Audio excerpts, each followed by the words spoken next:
Hello and welcome back to Midnight Murmurs. Today, I have a captivating tale to share with you all. It's a story about a mysterious garden that lies deep within a magical forest. Legend has it that whoever enters this garden will be granted their deepest desires. But, as you know, everything that sounds too good to be true usually is. Join me on this journey as we explore the Enchanted Garden and the secrets that lie within. So, sit back, relax, and let yourself be transported to a world of magic and wonder. Chapter 1: A Mysterious Arrival. It was a fine day in the small village of Highbury when a coach pulled up at the local inn. The innkeeper, Mr. Weston, stood outside the door, ready to welcome the guests. But to his surprise, the only passenger to step out of the coach was a young lady, dressed in a simple yet elegant gown. Mr. Weston approached her, offering his assistance. The lady introduced herself as Miss Eleanor Fairfax and requested a room for the night. Mr. Weston was taken aback by her request, as it was not common for young, unmarried women to travel alone. However, he could not refuse a guest, and so he led her to a room. As Miss Fairfax settled into her room, the news of her arrival quickly spread throughout the village. The inhabitants of Highbury were curious about the stranger, and many speculated about her reasons for traveling to their village. Some thought she might be in search of a husband, while others believed she had come to visit someone in the village. The news of Miss Fairfax's arrival even reached the ears of the Woodhouse family, who resided in the Grand Hartfield estate on the outskirts of Highbury. Emma Woodhouse, the youngest daughter of the family, was intrigued by the news and immediately set out to pay a visit to the newcomer. As Emma made her way to the inn, her mind was abuzz with curiosity and excitement. What could have brought this mysterious stranger to Highbury? Was she here to disrupt the quiet, uneventful lives of the village inhabitants? Emma couldn't wait to find out. Upon reaching the inn, Emma was greeted by Miss Fairfax, who welcomed her with warmth and grace. As the two ladies sat down to tea, Emma couldn't help but notice the elegance and refinement that radiated from Miss Fairfax. It was clear to her that this was not an ordinary visitor, and Emma's curiosity was only piqued further. As the afternoon wore on, Emma and Miss Fairfax continued to chat, their conversation flowing effortlessly. Emma found herself drawn to the young lady, who exuded a sense of mystery and intrigue that was rare to find in the small village of Highbury. And as the sun began to set, Emma realized that this was only the beginning of a fascinating new chapter in the lives of the inhabitants of Highbury. Chapter 2: An Unexpected Encounter. The morning after the Netherfield ball, Elizabeth Bennet set out for a solitary walk. She was still recovering from the exertions of the previous evening, and her mind was filled with a mixture of happiness and regret. As she strolled along the lane, she suddenly became aware of a gentleman walking towards her. His tall figure and air of superiority marked him out as someone of consequence, and she immediately recognized him as Mr. Darcy. Elizabeth was surprised to see him out so early in the morning, and even more surprised when he stopped to speak to her. He was civil and polite, and she found herself enjoying his company in spite of herself. They walked together for some time, discussing a variety of topics, from the weather to the state of society. Elizabeth was impressed by Mr. Darcy's intelligence and wit, and she began to see him in a new light. As they approached a gate that led to the estate of Rosings, Mr. Darcy suddenly stopped and turned to Elizabeth. Miss Bennet, he said, I have something I wish to say to you. Elizabeth looked up at him, her heart beating faster. She was filled with a sense of foreboding, but at the same time, she felt a strange sense of excitement. Miss Bennet, Mr. Darcy continued, I have struggled for some time with my feelings towards you. I have come to realize that I was mistaken in my earlier judgment of your character. You are a woman of rare intelligence and wit, and I find myself drawn to you more than I can express. Elizabeth was stunned. She had never expected to hear such words from Mr. Darcy. For a moment, she could not find her voice. Mr. Darcy, she finally said, this is a most unexpected declaration. I hardly know how to respond. Please, Miss Bennet, he said, taking her hand, do not think me forward. I only speak what I feel in my heart. I know that I am not the most attractive of men, but I hope that you will consider me as a suitor. Elizabeth was touched by his words, and she found herself strangely moved by his sincerity. She looked up at him and smiled. Mr. Darcy, she said, I hardly know what to say. I thank you for your candor, and I will certainly consider your offer. Mr. Darcy's face lit up with pleasure, and he squeezed her hand. Thank you, Miss Bennet, he said. I will await your answer with the greatest impatience. And with that, they parted, each lost in their own thoughts and emotions. Elizabeth walked back to Longbourn in a daze, her heart filled with a mixture of joy and confusion. She knew that Mr. Darcy was a man of great wealth and status, but could she really see herself as his wife? She resolved to give the matter careful thought, but for the moment she could not help but feel a sense of excitement at the prospect of such a proposal. Chapter 3: An Unanticipated Encounter. As Elizabeth awoke the next day, her mind was filled with thoughts of the previous evening's events. She had been so taken aback by Mr. Darcy's unexpected arrival that she had hardly been able to speak a word. She knew she ought to be angry with him for his past transgressions, but she couldn't help feeling a certain admiration for the man who stood up for her family's honor. As she went about her morning routine, Elizabeth's thoughts were interrupted by a knock at the door. When she opened it, she was surprised to see Mr. Darcy standing before her once again. Miss Bennet, he began, I must apologize for my behavior last night. I fear I was too abrupt and gave you no warning of my arrival. It was not my intention to cause you any distress. Elizabeth was taken aback by this unexpected display of contrition from the man she had come to view as her enemy. Your apology is accepted, sir, she replied, trying to hide the confusion in her voice. Mr. Darcy continued, I have come to make amends for my past mistakes. I know I have caused you and your family a great deal of pain, and I wish to make things right. Elizabeth was skeptical.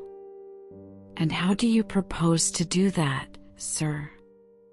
I have a proposition for you, Miss Bennet, Mr. Darcy said. I have a friend who is looking to make a match, and I believe you would be a good match for him. He is a man of means and good character, and I think he would make an excellent husband for you. Elizabeth was taken aback. She had never considered the idea of marrying for anything other than love, but the idea of financial security was not lost on her. And who is this friend of yours, Mr. Darcy? His name is Mr. Bingley, and he is staying at my estate, Netherfield. I would be happy to introduce you to him if you are interested." Elizabeth was conflicted. She was not sure if she was ready to entertain the idea of marriage again, let alone with a man she had never met. But the prospect of financial security was too tempting to ignore. "I will consider your proposition, Mr. Darcy," she said finally. "Very well," Mr. Darcy replied, a small smile playing at the corners of his lips. "I shall leave you to your thoughts, Miss Bennet." With that, he turned and left the room, leaving Elizabeth to ponder the strange turn of events that had brought them together once again. Chapter 4: An Unexpected Encounter. The days at Pemberley passed swiftly and without much event. Elizabeth spent much of her time exploring the vast estate and admiring the picturesque scenery. Mr. Darcy was often busy attending to his estate duties, but he always made time for Elizabeth. They took long walks together, discussed literature and music, and even enjoyed a game of billiards or two. One day, as Elizabeth was wandering through the gardens, she heard the sound of a horse galloping towards her. She turned to see a young gentleman on horseback approaching. He was a stranger to her, but he looked quite handsome and dashing in his riding attire. As he drew nearer, the horse became skittish and reared up, throwing the rider off. Elizabeth rushed to his aid, and was relieved to see that he was not seriously injured. The young man was grateful for her help, and introduced himself as Mr. George Wickham, a former acquaintance of Mr. Darcy. Elizabeth was intrigued by Mr. Wickham's charming demeanor, but also felt a sense of unease about him. He regaled her with tales of his past adventures, and spoke highly of Mr. Darcy's generosity towards him. However, Elizabeth could sense that there was more to the story than he was letting on. As they parted ways, Mr. Wickham promised to return to Pemberley to repay Elizabeth for her kindness. Elizabeth couldn't help but feel a sense of foreboding about the encounter. She resolved to keep her guard up around Mr. Wickham and to learn more about his true character. The days passed, and Mr. Wickham did indeed return to Pemberley as promised. He spent much of his time in the company of Elizabeth, charming her with his wit and flattery.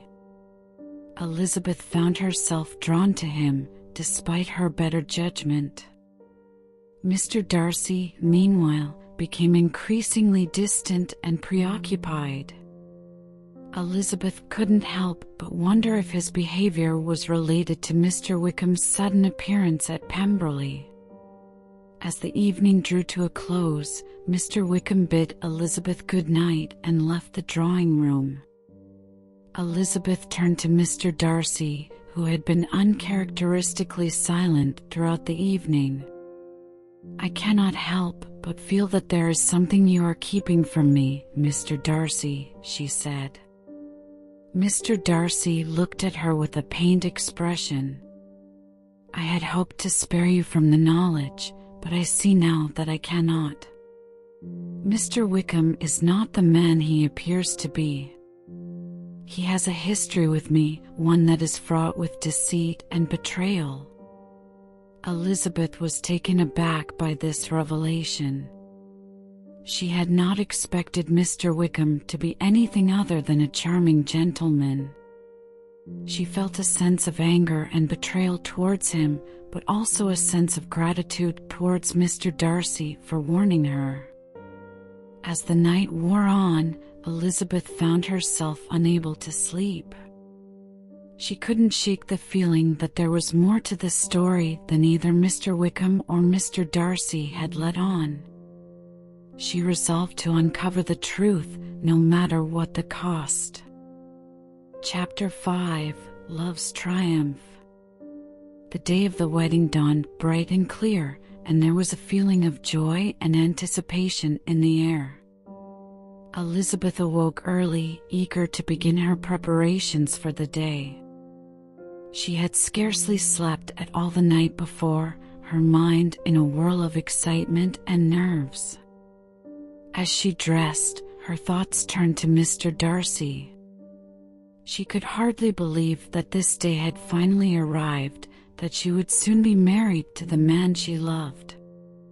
Her heart swelled with joy at the thought of spending the rest of her life with him.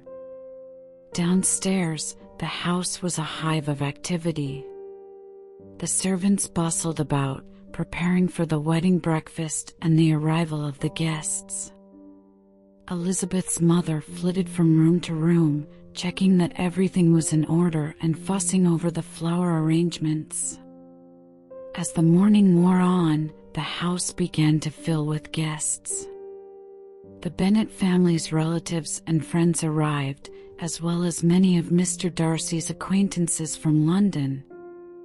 Elizabeth was thrilled to see her dear friend Charlotte Lucas among the guests, and she welcomed her warmly. At last, it was time for the wedding ceremony.